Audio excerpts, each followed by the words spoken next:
Greetings. This is Kathleen Caldwell, founder of C-Suite Network's Women's Coaching and Consulting Council.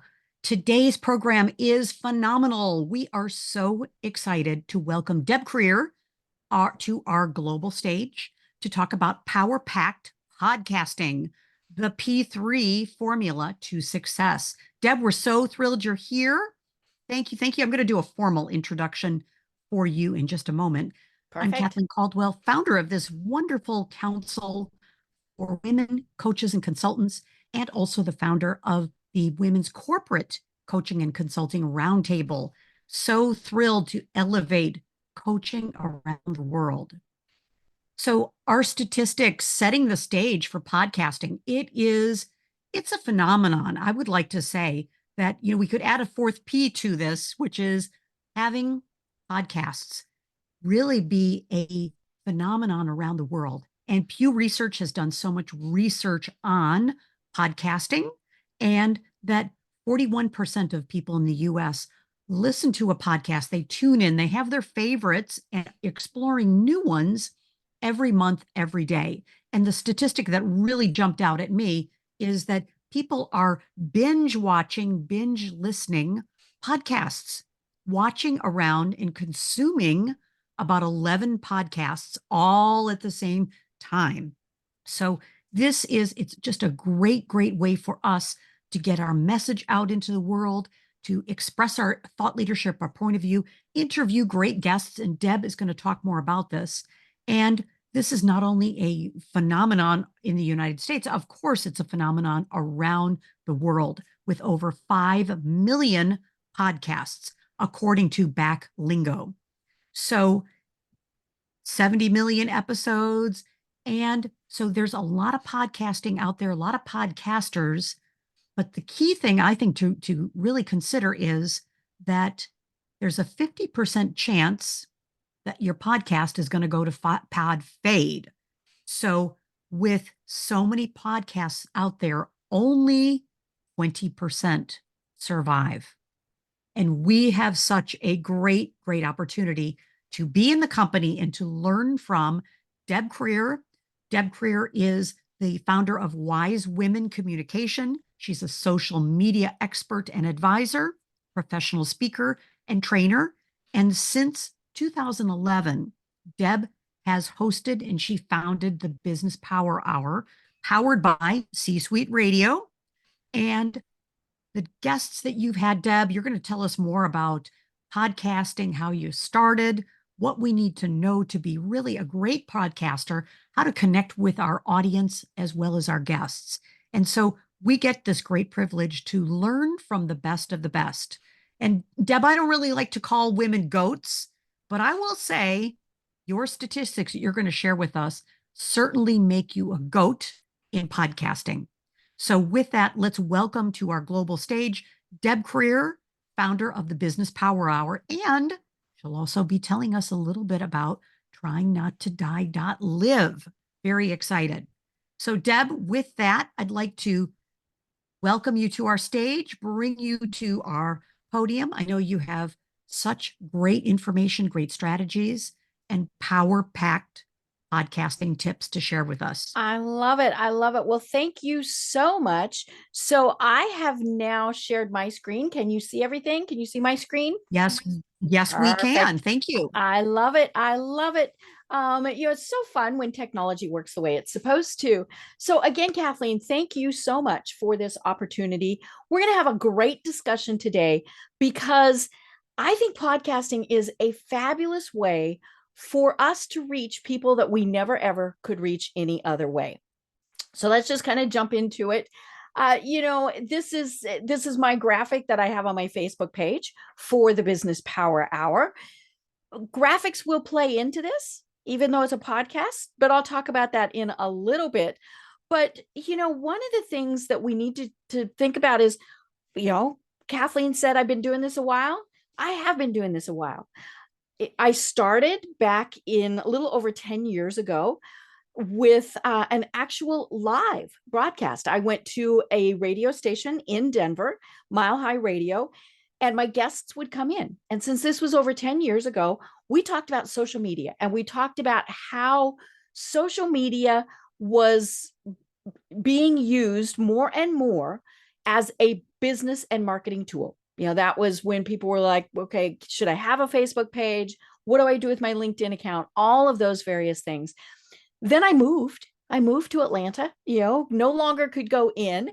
And we did the program remotely because I was one of the more popular programs on the station. So it was great because we did it on Skype. This is long enough ago that we used Skype and still did it as a live broadcast. So that was great fun. But there were challenges. There's always, as we say, technology is not always our friend. And so we were fortunate to be able to really start buying into the new technology. And so the first thing that I really started doing was pre-recording. I pre-recorded, starting probably 9 years ago, all of my interviews. And I'll talk, a little bit more about how to do some of those things. But the nice thing about that was it allows me to have guests from around the world. So it's not 2:00 in the morning for them or, some other really wonkadoodle thing. And you can kind of build up a bank of podcasts, which I think is always very important to be able to have that, in your hip pocket. And so I pre-recorded, but it has evolved through the years. I have now been part of C-Suite Network for I think 5 years. It is a wonderful platform. It is actually where my podcast is hosted. We'll talk about that in a little bit also. But today on let's see, January 18th, program 935 went live. I had, a wonderful chat with Dr. Dravon James, and it was such a fun topic, right? We talked about how to be happy, how to show gratitude in your personal life and your business life, all of these various things. So, it's fun to be able to do things like that. But, first of, why do we even want to do this? Why do we want to bother with having a podcast? Because let's be honest, it's a lot of work. It is a lot of work. Some people work harder at it. Some people work less, but this is not something that you just do and it is done. So the first real big reason is you can spread your story. I mentioned it. You can spread your story around the world, literally. About 30 to 40% of my listeners, according to the stats that I get from my podcast host, are outside the US. There would be no way I could reach those folks any other way. Now, a big part of why is because I have international guests and they do a great job about promoting the program. But, it's a great way to get your message and your story out there to all of these other people, even when you're talking about your guest, because people are going to go, now, who is that person who's the host? So they come back and they want to know more information about you. It really helps you build and develop partnerships. I have some of the best business relationships now from people who were my guests. It is a fantastic way to meet people that you never would have met any other way. You raise your brand awareness. Folks, this is a marketing tool. Don't be fooled. It is a marketing tool. That is really what you are using this for. And so you want to raise your brand awareness.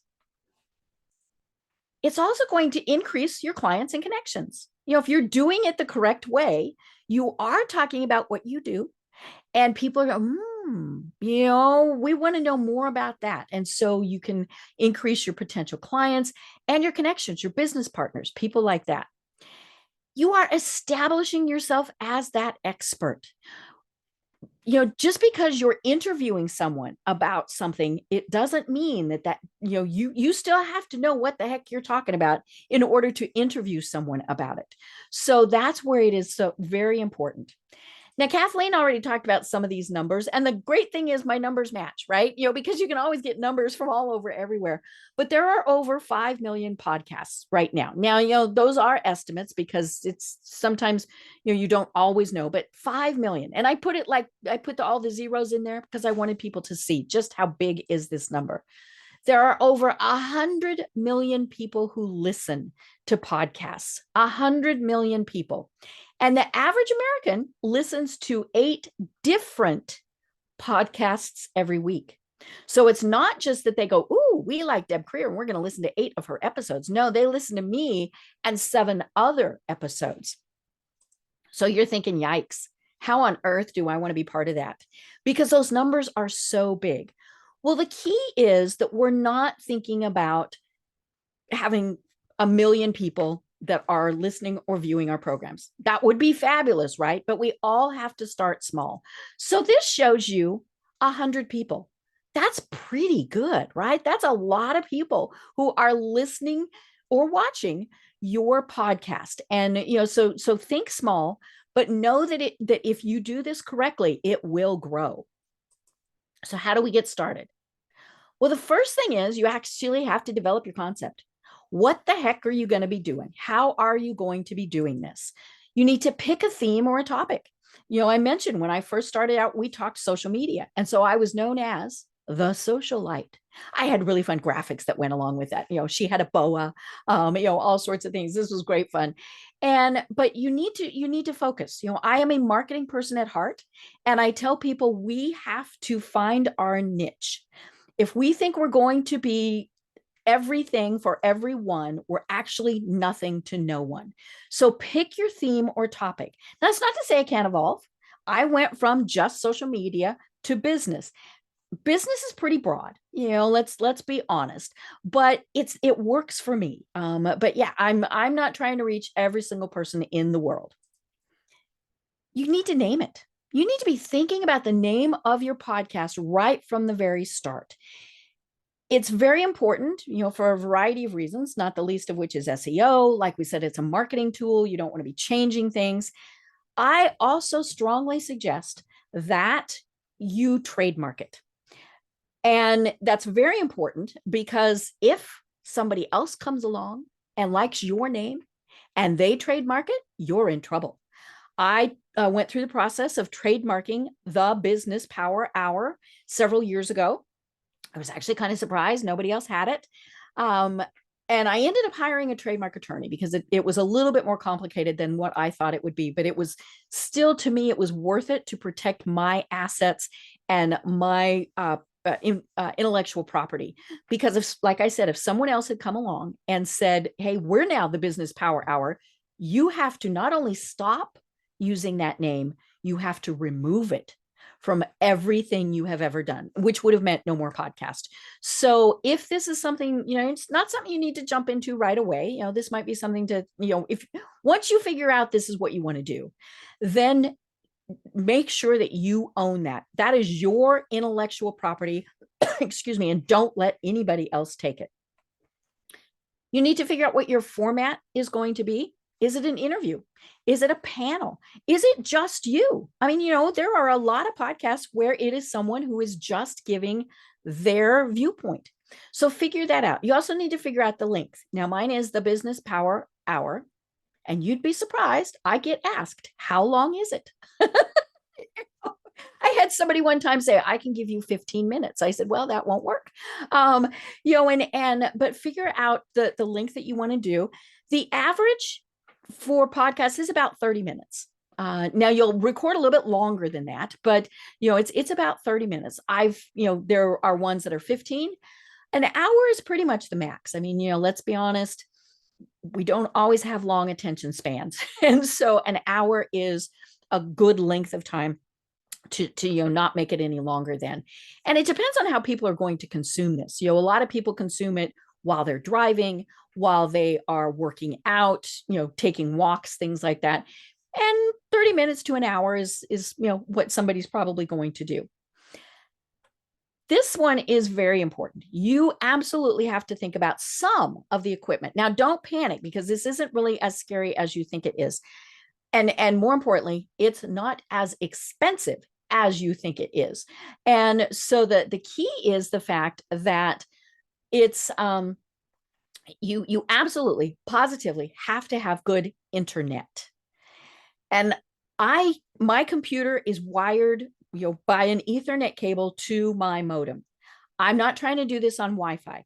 Just to kind of give it that little extra secret sauce of always being connected. You do need a good microphone. I'm going to move mine into the picture here for a moment. I have what's known as a Blue Yeti. This looks great, right? It's this great big giant microphone. It costs under $100.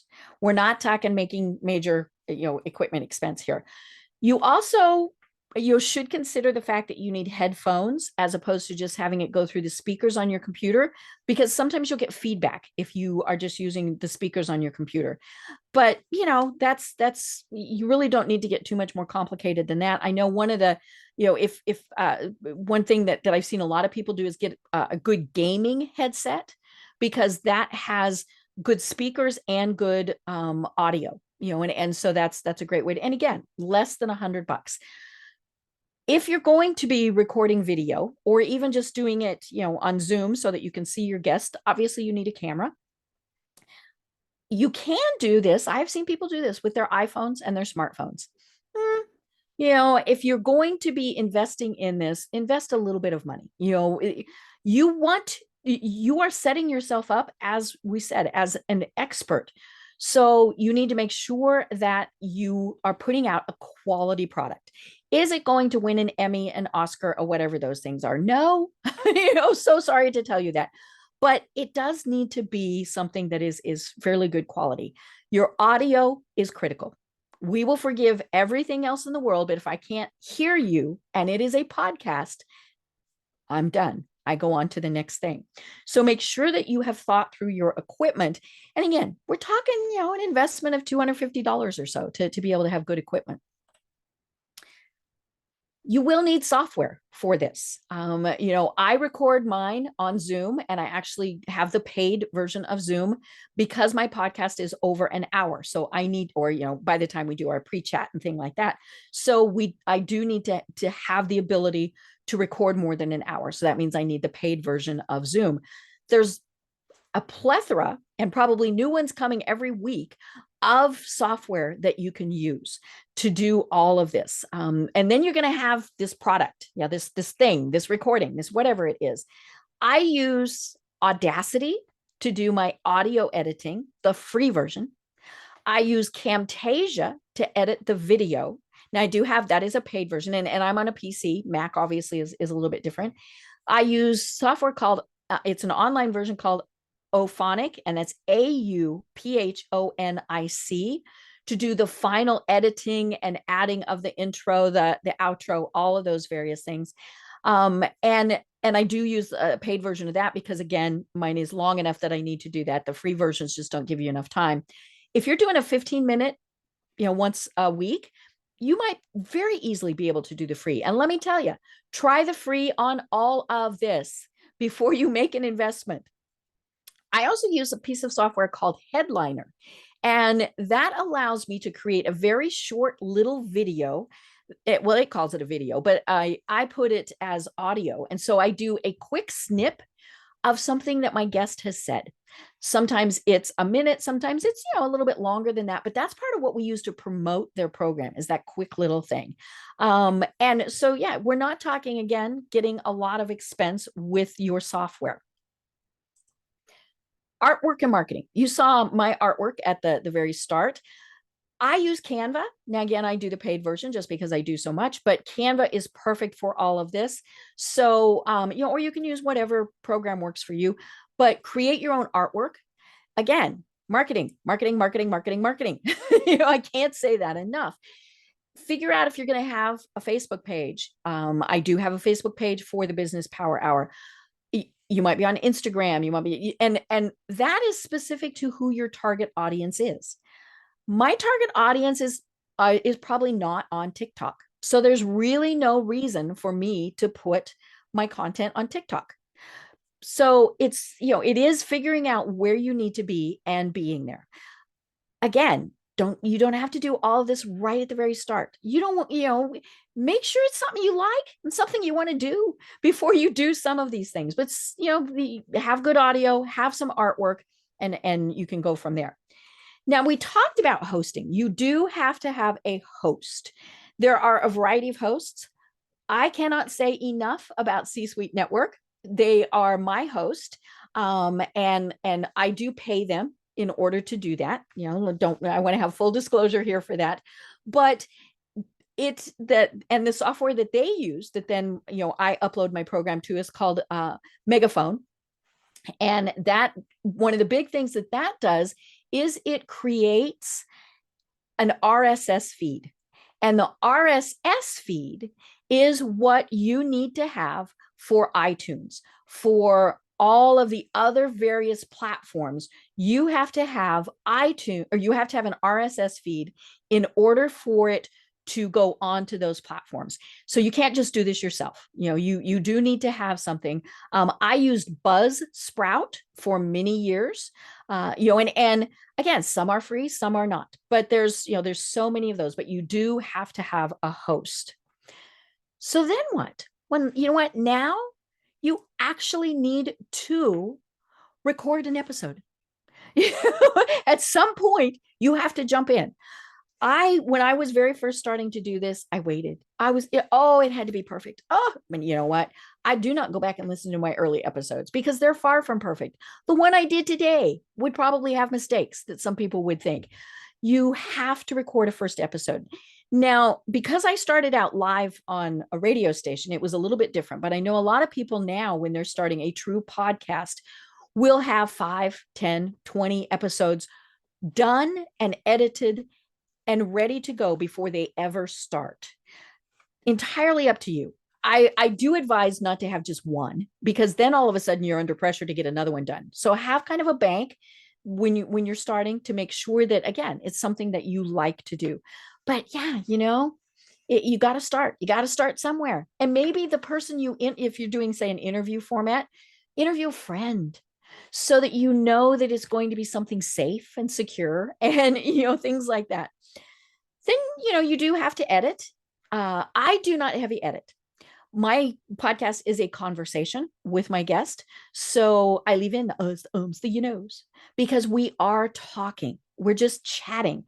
But I do edit out things that are big and nasty and detracting from the program. Sometimes they're funny. I mean, I've had guest kids, cats, various things appear. I leave those in, right? We're used to those things now. So, we leave those in, and then you do upload it. That, and that it varies depending on all of the different hosts and things like that. Now, the nice thing is I am on all my podcast is on all of the various places where you can listen to podcasts. I only upload it to Megaphone. Then Megaphone distributes it elsewhere. Again, that's why you need that RSS feed. I am not having to go to Pandora and Google and all of the various places, excuse me, to upload it. The host takes care of uploading that. So additional considerations. I talked about this a little bit. Video.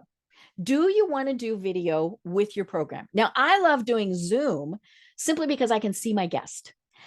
And then I give them the option. I have had guests who have said, I don't want to be on YouTube. Maybe they're having a bad hair day, whatever. And so we don't do that. I did have one guest that didn't want it on audio. And I said, you do understand that this is a podcast, right? And so, but yeah, you can do YouTube, you can do Vimeo. There's, obviously, again, a plethora of places. I like YouTube, and I do have a specific channel on YouTube for the Business Power Hour. Let's be honest, not a lot of people watch it. We think we're fun, we're scintillating, we're having great conversations, but we're talking heads for an hour. And so not a lot of people are going to go in and watch it. But always remember that Google owns YouTube. So that is going to boost the SEO when people are searching for podcasts. One of the things that's really starting to take hold is live streaming, doing your program live. And there's a variety of different softwares that you can do this. You can do it through Facebook. You can do it through LinkedIn. There, again, as I said, there are software. Some people do their program live and then upload it. Some people do the live and then save it, all sorts of things. But it is something to consider, because that's just a different way for people to be able to see your content. More considerations. Okay. Yeah. We talked about it. This costs money. It doesn't cost me a lot every month. And because I'm using it for marketing, I can write this off as advertising. Hello. And so that is one of the considerations. You can also make money. People monetize their podcasts. I have not. but you can sell ads, you can have sponsors, depends on what you're doing as to whether you want to do that. So, maybe if you get to be a really big podcast, you might really make a lot of money. Or, I talked to somebody the other day, they were on their 10th podcast, but they had a sponsor right from the very start that helped pay the expenses for their thing. Now, I also have a virtual assistant. I have a producer who takes care of all of the scheduling, all the social media posts, all those things. She is wonderful. She is lovely. And no, you cannot have her. But that is just an added expense, because we all know that there are things that we need to delegate. And so when I delegated those tasks to her, that was phenomenal. Freed me up to do other things. So, it's like I said, it's not free. And then there's always your time. Remember, your time costs. So if it takes you an hour to record, if I am talking to an author and they're promoting their book, I read the book. Sometimes that takes 20 minutes. Sometimes that takes several hours. Again, it's taking my time to be able to do this. So that is a consideration when you're starting out, if you even want to do this. So, what's a first step? Because people are like, okay, this sounds good, but now what do I do? Be a guest. Figure out if this is even something you can do. Sitting here talking to the camera, to the little Zoom screen, whatever it is not for everyone. Not everybody has the personality to do it. Let's be honest. Some folks don't have, shall we say, the voice for it. There's something that's going on, but make sure that you want to do that. So be a guest on other people's podcasts first. And I know we're going to talk about trying not to die.live in a moment, but I've been having so much fun being a guest on other people's podcasts. It's so fun to kind of turn that microphone around, right? So, if you're thinking, hey, I want to do this, but you're not sure, and I have a resource. Of course I do. I have a great resource. It's called Pod Famous. To boost your credibility and increase your exposure with podcast interviews. If you would like a copy of this ebook, you can just go to thebusinesspowerhour.com and find the resource there. Yes, you do get on my mailing list, but I almost never do anything with it, so don't stress over that. Or you can always unsubscribe. But yeah, it's a great little resource that I've put together that in many ways goes through what we just talked about with having the right equipment, knowing what your message is, all of those things. But test the waters before you decide this is something you want to do. So with that, what questions do we have? I'm going to take us I'm going to unshare my screen so that we're just not staring at the question marks, right? Yeah. There we Deb, go. Amazing.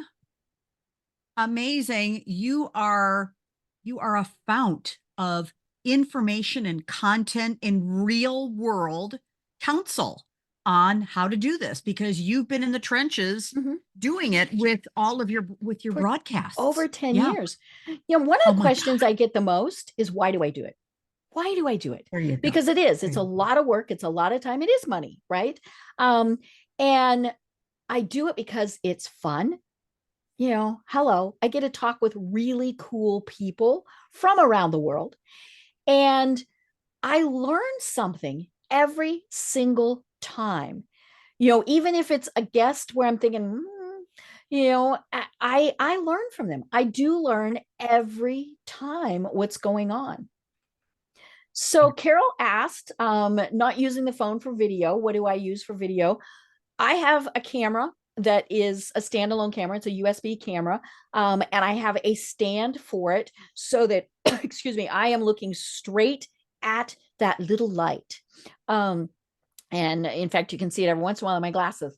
But I do use, and again, less than $100 for the camera, and so it's not a big expense. And let's be honest, how many times a day are we on Zoom, or Teams, or whatever it is that we're using? So, you can make that investment of a camera. So, I know that there are, especially like laptops that come with cameras built in, that may or may not work. The key with that is the key that for any Zoom, you need to have that camera at the right place, right? We don't want to be looking up at your nose. We don't want to be looking at your ceiling. We don't want to be looking at your chest. That camera needs to be eye level. And so if you have to put it up on books and things like that, do that. But, do that so that you are looking at that camera. Let's see. So Christina says, what do I use for broadcast platform? So I do use Megaphone through C-Suite Network. And let's see, let me get its actual real official name here. It is megaphone.fm. So it is a standalone. You don't have to be part of C-Suite to use it. I am part of C-Suite, and so I go through there. But that's a great platform to use. There are a plethora of them. When I first started doing this, one of the things I discovered is many churches were doing this. They were broadcast, and they were just broadcasting. So they were broadcasting. This is long before COVID, folks. They were broadcasting their message out to those who were not able to attend church services. And so that was kind of where some of this started. And so the software I used was Buzzsprout, and they still do focus on churches and schools and things. But there are plenty of them. On average, you're probably going to pay about $250 a month. A little bit less if you're taking less of their storage space, more if you're taking more of their storage space. But again, what's the important thing is that they create that RSS feed, and then they distribute it out to Spotify, iTunes, Pandora, all of the various places. So Pod Famous is y'all want to be famous, right? And a way to be famous is to be on podcasts. So, Kathleen had her alliteration. My alliteration is we all want to be pod famous. And Deb, I'll just jump in and say you are a moderator at the upcoming PodFest. I am. International Conference in Orlando. And so you get to moderate. They've chosen you to be the leader of other subject matter experts and podcasters.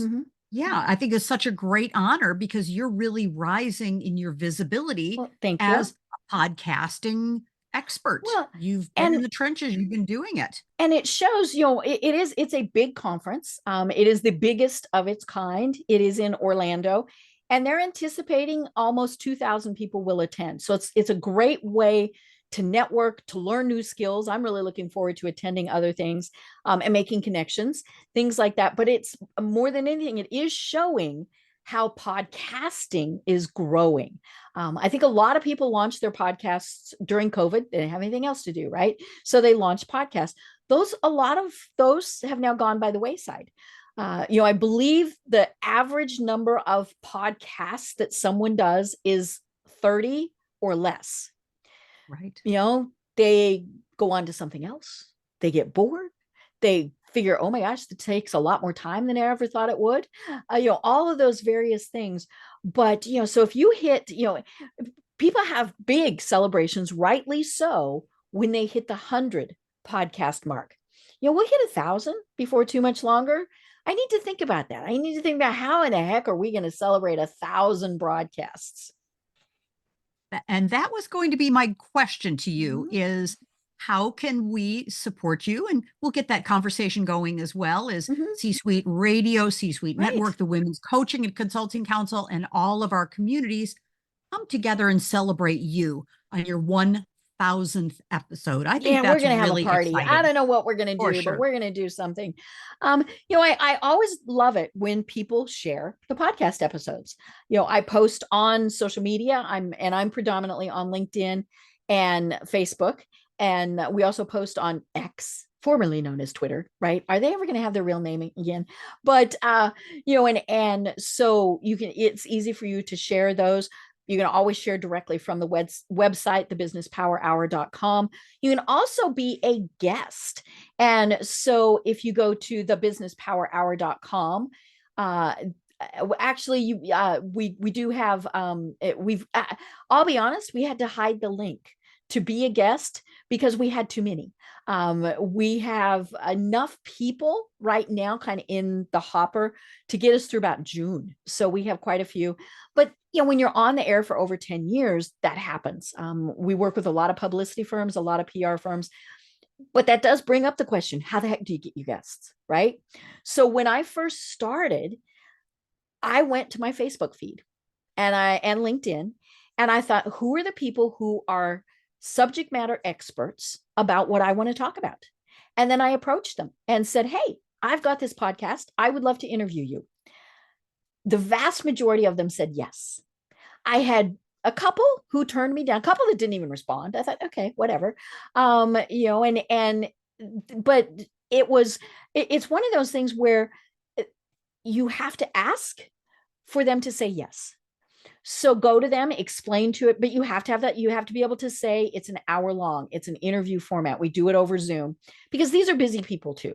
And we do have a pretty formal process for people to give us their information once they are a guest, because we need their bio, we need their book if they're sending a book, we need their social links so that we can tag them, because it's all about promoting them also, right? That's part of why they are on the program.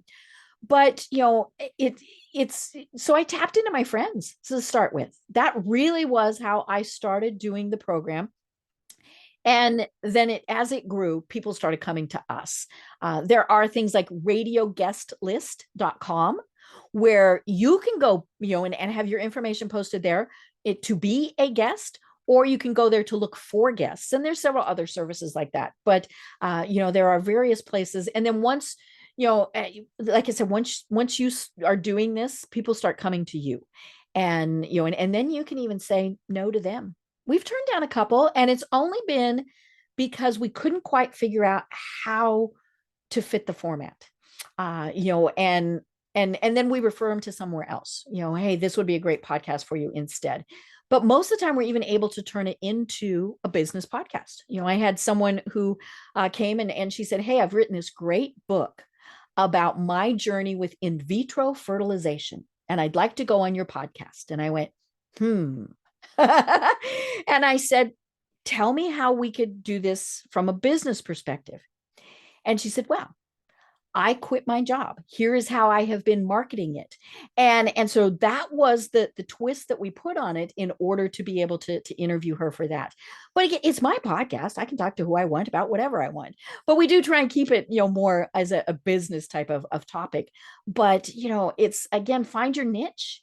And maybe your niche, I know that we have Christina DiGiacomo on our program. Her niche would be talking to other experts about AI. Right now, there's not a ton. Who knows how many we're going to have in the future, or branching into some other thing. Carol could be talking to people about LinkedIn and how to use it in a variety of ways, job search, all sorts of things. Because I do a business topic, I can do 2 a week, right? There's a lot of subject matter out there. Maybe once a week is what you want to do. We talked about the fact that podcasts go away. One of the reasons podcasts go away is lack of consistency. Once you decide to do this, do it. Once a week, once a month, whatever, and you can start slow every other week, it's kind of like blogging, right? But you need to be consistent. If people know that at 11 Eastern time on Monday and Thursday, we're going to drop a new episode. And people contact us if we don't. They were waiting for that, which, that kind of makes you feel good, right? But you need to be consistent. This is not something that you're just playing at, because then they're going to think you're playing at other things, like your work. Oh, Deb Krier, my goodness gracious. We can also see that all of your wealth of content, we're leaning in to say, we want a course from you. We want a group from you. We want a whole council from you. There's so much here. There's really some, teaching and training and educating us on this whole process, step by step, holding our hands and keeping us accountable in a community of supporters. Right. It's all about supporting each other. Absolutely. Great. Thank you. Thank you. Well, thank you. Yes, Deb, in our final wrap up here, where's the best place for people to reach you? Because we know they're going to have questions. Right. Well, my email's easy, at debkrier.com. You can find me on LinkedIn. The nice thing is there's not a lot of Deb Kriers in this world. So if you Google me, you will find me. And because of the podcast, there's so much content that I have out there that is pretty easy to find me. So those are the best ways to find me. And on C-Suite Network, I am an advisor. And so my information is there. Beautiful. And the Business Power Hour. Of Very course. nice. Yep. Awesome. Oh my goodness. Fantastic. And what we're demonstrating here is a little bit of a hybrid. So we have our audience here asking questions. We're also kind of doing it a little bit podcast style, little interview. So as we complete, we're always all about trying new things. So thank you, Deb. Oh my goodness. Wow. What a great, great program today. And questions, reach out to Deb, LinkedIn, Business Power Hour, Deb Krier. You can really learn so much from Deb and take the next step. And so with our council, we always have ways for you to connect with our community, our growing global community. Come to our Saturday morning Women's Success Circle, 27 minutes. The number 27 means new beginnings. So come and be part of our circle, our roundtable. We have a new topic every week. It's the most delicious, delightful Saturday for literally inspiration, education, motivation, and connection. It's a great, great group. So be sure to participate. Then also on Saturday as well, we've had so many women say, hey, I don't know what really my purpose and my vision is for 2024. Well, hello, we're going to do a quick vision activator this Saturday, January 20th for 2 hours. We'll take a break, but you will leave with a bigger, bolder, and more bad vision than you've ever had in your entire life. Yes, exactly. And be able to take action on that new vision. So come join us next Thursday. Again, we're stepping up our program and our process. Every Thursday, we have a new program. And so we are so delighted to be featuring another one of our esteemed faculty members, a colleague of Deb Krier's, Gloria St. Martin Lowry. Gloria is going to talk about and bring us ideas on how to unleash the power of corporate coaching and consulting with allies, advocates, champions, people in our client base that can help us elevate the work that we're doing and expand the work that we're doing. Ladies and gentlemen, it is an art and a science. So we're so excited to bring Gloria St. Martin Lowry. And by the way, she just had her Harvard Business Review article just hit, and it's just awesome. It's really great about how to use surveys. Really, really great.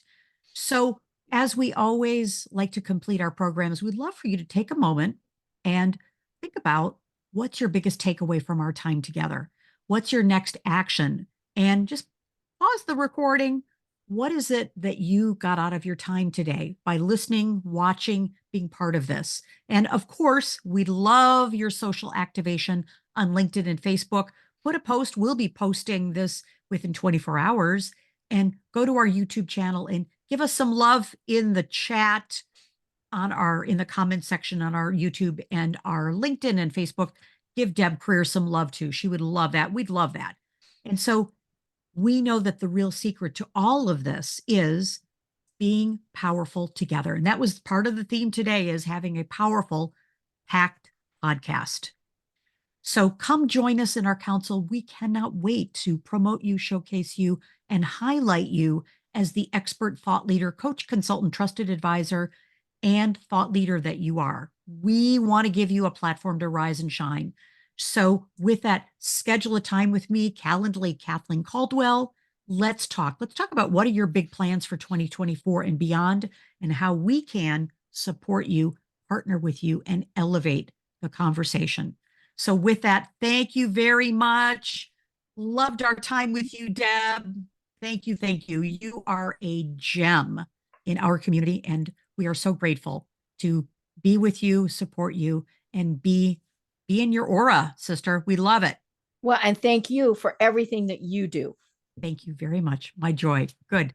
So bye for now, folks. Can't wait to see you soon around the C-Suite Network campus and beyond. Take care. Bye-bye. Thanks.